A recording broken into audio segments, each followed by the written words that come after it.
David Warner కు Australia cricket board shock ఇచ్చింది. Aussies తరపున మరోసారి ఆడాలని ఉందంటూ వార్నర్ ఇటీవల ఇన్స్టాగ్రామ్ లో ఓ పోస్ట్ పెట్టిన విషయం తెలిసిందే. అధ్యయనం ముగిసింది అంటూనే సెలెక్టర్లు ఎంపిక చేస్తే 2025 ఛాంపియన్స్ ట్రోఫీలో ఆడతానంటూ తన మనసులోని మాటను బయటపెట్టాడు. అయితే వార్నర్ ను ఛాంపియన్స్ ట్రోఫీకి పరిగణలోకి తీసుకోమని ఆసీస్ సెలెక్టర్ జార్జ్ బెయిలీ స్పష్టం చేశాడు. వార్నర్ అంతర్జాతీయ క్రికెట్ నుంచి రిటైర్ అయినట్లు భావిస్తున్నామని పేర్కొన్నాడు. డేవిడ్ వార్నర్ అంతర్జాతీయ క్రికెట్ కు రిటైర్మెంట్ ప్రకటించాడు. అతడు ఆసీస్ తరపున 3 ఫార్మాట్లలో అద్భుతంగా ఆడాడు. అందుకు వార్నర్ ను అభినందించాలి. కానీ పాకిస్తాన్ లో జరగనున్న ఛాంపియన్స్ ట్రోఫీకి అతన్ని మేం పరిగణలోకి తీసుకోవట్లేదు.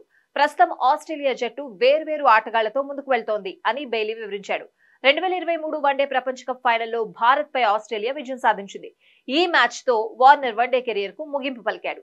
ఈ ఏడాది జనవరిలో పాకిస్తాన్ తో టెస్ట్ మ్యాచ్ ఆడి సుదీర్ఘ ఫార్మాట్ కు రిటైర్మెంట్ ప్రకటించాడు.